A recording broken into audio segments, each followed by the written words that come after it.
Hello everyone, नमस्ते। हजुरहरूलाई स्वागत छ मेरो छोटो अनि मिठो कुकिङ भिडियोमा। म चाहिँ आज आलु र भटमासको मस्यौराको तरकारीको रेसिपी लिएर आएको छु। अन्तिमसम्म हेरेर माया गरिदिनु होला।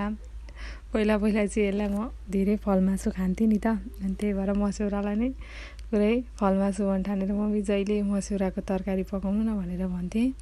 मैले त्यसको लागि चाहिँ कराईमा तेल तताएँ अनि मेथीलाई फुराइदिएँ।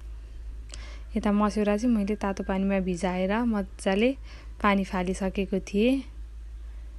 अनि यता कराई बसालेर मस्यौरालाई एड गरेर मजाले रातो हुने गरी फ्राई गर्दैछु।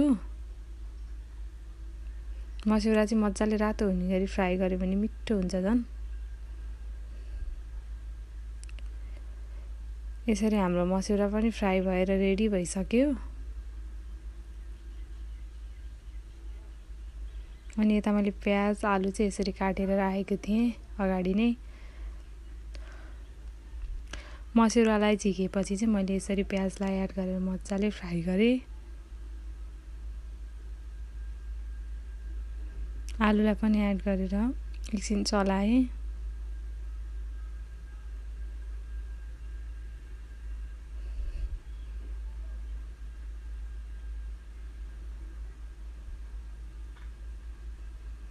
एकछिन चलाएपछि चाहिँ मैले बेसारलाई एड गरेँ।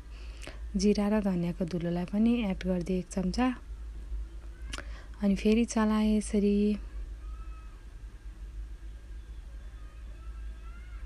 मसला हालेपछि चाहिँ एकछिन मजाले हामीले यसलाई फ्राई गर्नुपर्छ।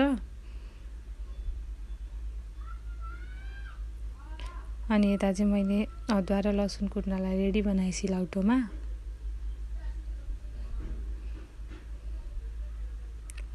यसरी अदुवा र लसुन पनि पिसेर रेडी बनाएँ। अनि तरकारीमा राखिदिएँ यसरी। अनि मजाले फेरि एकछिन चलाइदिएँ तरकारीलाई।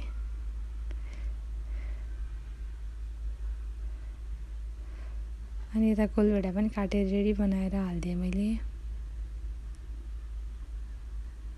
नुन चाहिँ मैले पहिल्यै हाल्छु भनेर पहिला हाल्न बिर्सेछु। अनि पानी हालिसकेपछि पो याद आयो मलाई, मैले नुनै हालेको छैन भनेर। अनि मैले नुन पनि एड गरेँ।